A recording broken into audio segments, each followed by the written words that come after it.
Union Address, otherwise known as State of the Nation Address by His Excellency, President Dr. William Samoei Ruto on 20th of November 2025. I want to back what most of the senators have presented in lauding the policy decisions that are value-loaded as presented by His Excellency. And I have tried to summarize them, and I realize they are pegged on social amenities, all revolving around health, education, infrastructure, irrigation, food security, and technology. I'm encouraged by the deliberate measures the government has taken to secure equity, social justice, and dignity for all. I come from a county that has various categories of citizens, where we have women, we have youths, we have the elderly, people living with disabilities, which are normally encompassed in a bracket known as the vulnerable groups. And these groups keenly listened to the presidential address, and over the weekend when I went home, I think for the first time I received some positive comments from the address by the president, despite a few whispers of maybe due to uncompleted projects or some that are underway. But 3/4 of the comments were positive, and I want to laud that. I want to affirm the support for the transformational agenda that encompasses the transformative projects that the president highlighted in his address. And I want to break them down into the following elements. One, about protection and empowerment of the vulnerable groups.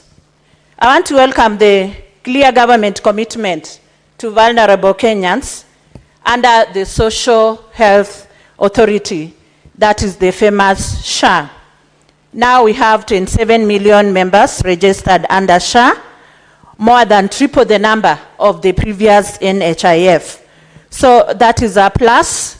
And maybe what we would like to encourage is to have an enhanced cancer coverage, diabetes screening, hypertension screening, and other communicable and non-communicable diseases to be encompassed in that. The presidential directive that 2.3 million vulnerable Kenyans, including widows, have their health insurance paid by the state. So what most of the senators have presented is that still there are some whispers about SHA. So maybe the relevant authorities, we cannot keep directing everything to the president. He has delegated some of these duties to the cabinet secretaries, the PSS, and all those other members that represent various ministries and departments. So it is a clarion call that the members they roll up their sleeves in overseeing the work in their departments. I want to add that we call for prioritized registration, follow-up and monitoring to ensure vulnerable groups, especially the widows, the youths, people with disabilities, from rural communities benefit fully from these initiatives. We also want to advocate for targeted economic programs for widows, including access to Hustler Fund, credit repair, and MSE support. Widows, women, and other vulnerable groups normally have a challenge. Therefore, in this address, we want to point out that there is need to advocate for to encourage the rollout of legal support structures for widows, especially who are facing land disputes, inheritance issues, or economic exclusion. And as a leader, I also advocate the same for the widowers, because we have widows and widowers. Although from the community where I come from, widows outweigh the widowers. But still we have to support them, because there are some who are very vulnerable. Looking at healthcare, this is a lifeline for the vulnerable headed households. So I want to applaud the nationwide deployment of 107 community health promoters who happen to be the primary healthcare workforce in history because they are trained and they are equipped. Healthcare is the foundation of human dignity under SDG number 3 and under our constitution. That is from Article 43 of the Constitution of Kenya 2010, Clause 1A up to F, number 2 and 3. It highlights the economic and social rights. So when we look at health, we normally say that health is wealth, and a healthy nation rather, or a healthy populace boosts production, and therefore that enhances our economic status. I want to comment on food security and agriculture, where the president gave a raft of revitalized value chains. Remember when he came in office, people were scampering around with Sufurias on their heads. I come from a community that embraces food in all aspects, not just for eating, but also as an income-generating activity, since we grow a lot of agricultural products, like we have sugarcane, we have coffee, we have tea, we have maize, and maize is our staple food in Bungoma County. So I want to thank that. However, I want to encourage that the relevant department enhances integrated digital platform to register farmers, to have a Kenya Agricultural Management Information System that will have a complete data of all the farmers and categories of farmers vis-a-vis the crops that they plant. So agriculture is the backbone of our economy in Kenya, and therefore I want to laud the president for having a keener eye on it. I also want to comment about affordable housing and markets. I come from a community that embraces good housing and even entrepreneurship. They are very much into business, and we have to support the 230 affordable houses and 276 new markets that will provide dignity, safety, and income for women in Bungoma County, especially the widows and other entrepreneurs. We have several market stalls in Chwele, in Chepkube, in Kandui, in Mount Elgon, in Kamkuywa, in Webuye, in Tongaren, and in Bumula. So we want to emphasize housing and market infrastructure as tools for real social protection. Then we have MSMEs, Hustler Fund, and Youth Opportunities, where we saw the president the other week launching the Nyota program or initiative in Mumias. So 80 billion has been dispersed through the Hustler Fund, with millions removed from CRB lists. Most of them had been blacklisted, but the president has made an effort to ensure that they are removed from the CRB lists in order to enable them to access credit facilities and boost their businesses. In line to this, I want to encourage the creation of a widows economic empowerment window within the Hustler Fund. Sorry, am I out of time? Not yet. Thank you. And I also want to comment about education. Having been a teacher, I really embrace the value of education in all aspects. We laud the president for whatever efforts he's put in place to boost education, despite the whispers that the funding model has hitches.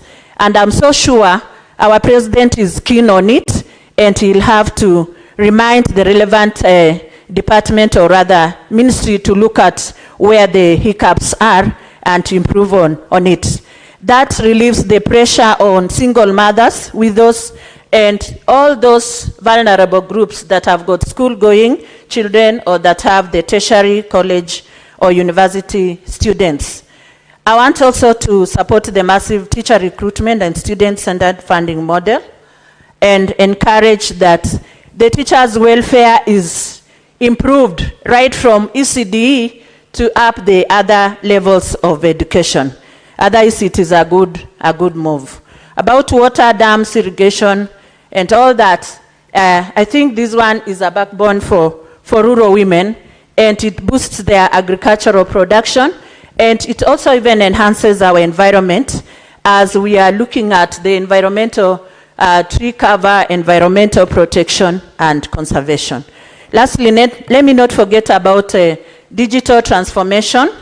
We are in a techno-savvy space, and I want to applaud the expansion of fiber networks, digital hubs, and e-citizen services, which have gone to an extent of benefiting even the rural businesswoman by lowering the compliance costs. However, there is need to have capacity building for them, since most of them are not AI compliant. So there is need to have capacity building and awareness programs to enable them advance to this level. Relevancy to Bungoma County. Bungoma farmers have benefited from subsidized fertilizer, improved maize harvest, and dairy sector reforms. The expanded TVET training and digital hubs directly support the county's youth, including orphans and children raised by widows. Bungoma's MSE and cross-border traders, especially widows and women in markets like Chwele, Webuye, Sirisia, Kimilili, Tongarin, Kandui, Kamkuya, Kapsokon, stand to gain significantly from modern markets and hustler funds. So as I wrap up my presentation, I want to say that as we implement these milestones, we give special priority to mapping, registering, and supporting women, especially widows, youths, people with disabilities, the elderly, so that they fully benefit from these historic reforms. I support. Thank you. Next is Senator Kisang William. Good. Thank you, Honorable Speaker. Honorable Speaker, I also want to make comments on the President's State of the Nation address that we had last week, Honorable Speaker, in the National Assembly for both houses. Honorable Speaker, it is good to note that for the last 3 years, when Kenya Kwanza government came in and the President took over as the 5th President of the Republic of Kenya, the state of the economy, Honorable Speaker, was very bad. It was in deplorable state. In fact, if you remember very well, during campaign, we had shortages of fuel. In fact, it was by the grace of God that we were able to get petrol or diesel to do campaigns during that particular time, Honorable Speaker, because there was shortage of fuel across the country. Not because we were unable to import fuel, Honorable Speaker, it is because the country was shortage of dollars. There were no dollars in the country. Central Bank had run out of dollars. The exchange rate, the dollar to the shilling, was skyrocketing up to the level of $1 to 165 shillings, Honorable Speaker. So it was impossible for the petroleum sector to import because, one, there were no dollars. Number two, it was very difficult. I think there was shortage of fuel also in the international market, Honorable Speaker.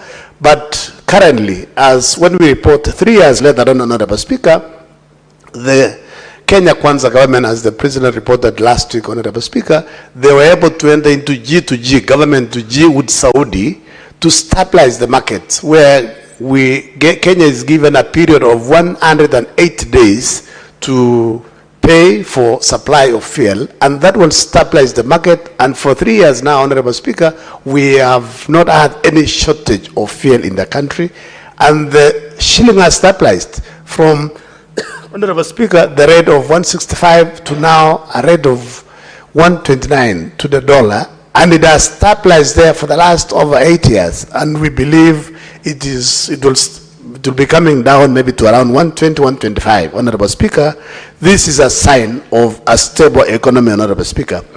When Kenya Kwanza government took over 2022 September last 3 years ago, Honorable Speaker, the inflation rate was 9%. Currently, we are at 4.6, Honorable Speaker. This is a sign of an economy that is growing, an economy that has stabilized, Honorable Speaker.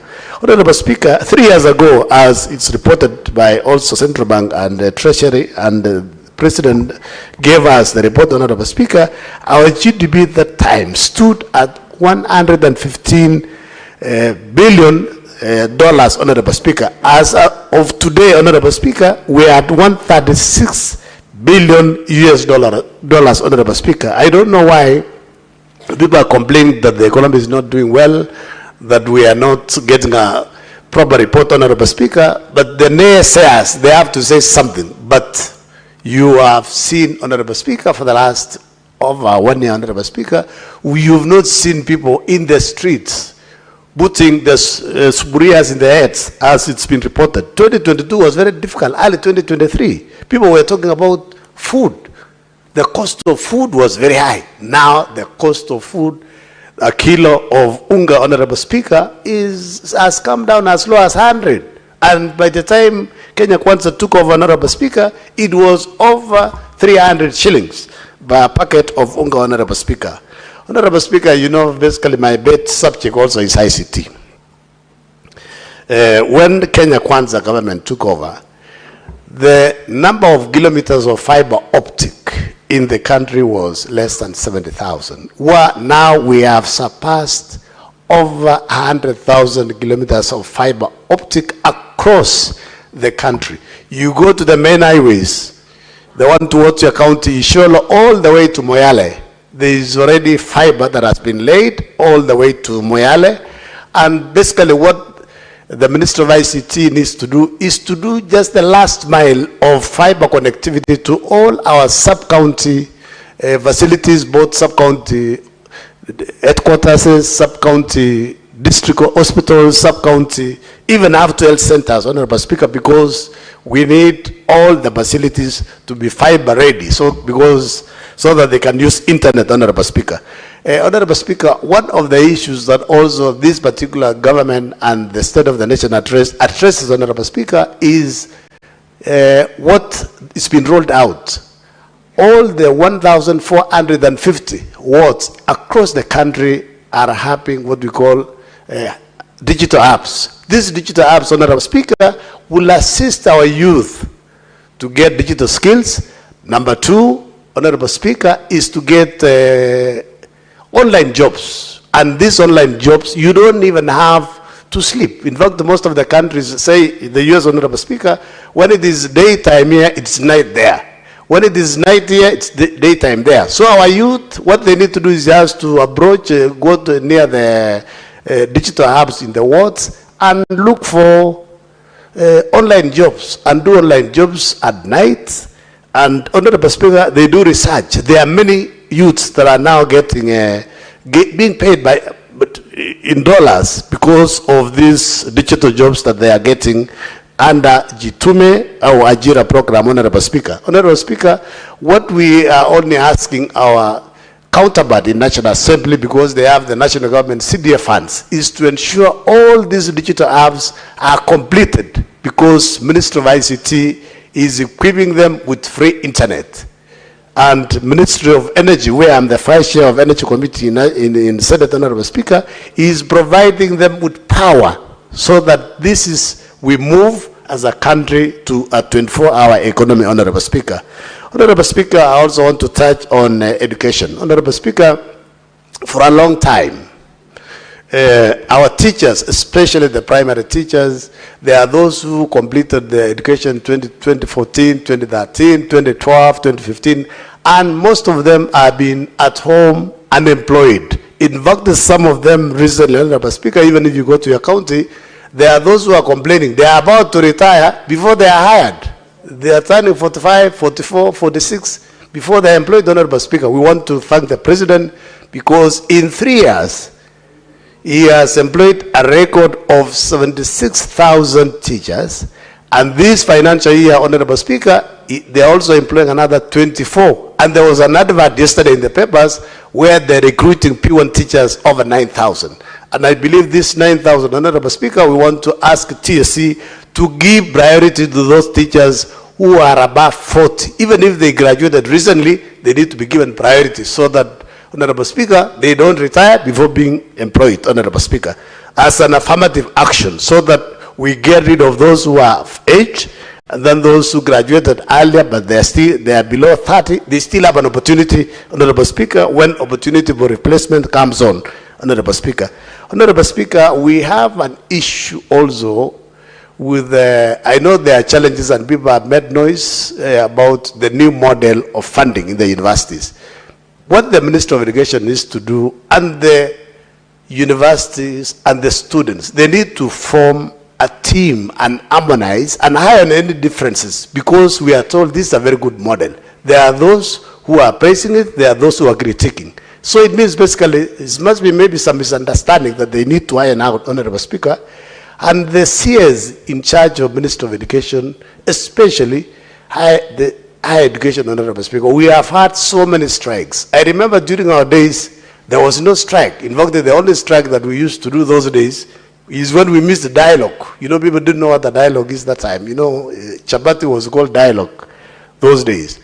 But these days, the number of strikes that are there because of non-payment of salaries or not honoring the CBS that the university dons have discussed with the ministry, they need to come out of this thing. It is embarrassing, it is exposing the country, and people are looking for education elsewhere, either in private universities or out of the country, and we are losing resources, and Kenya is known for quality education. They need to sort out this problem of strikes in the universities, Honorable Speaker. Honorable Speaker, what also excited me was infrastructure, especially roads, Honorable Speaker.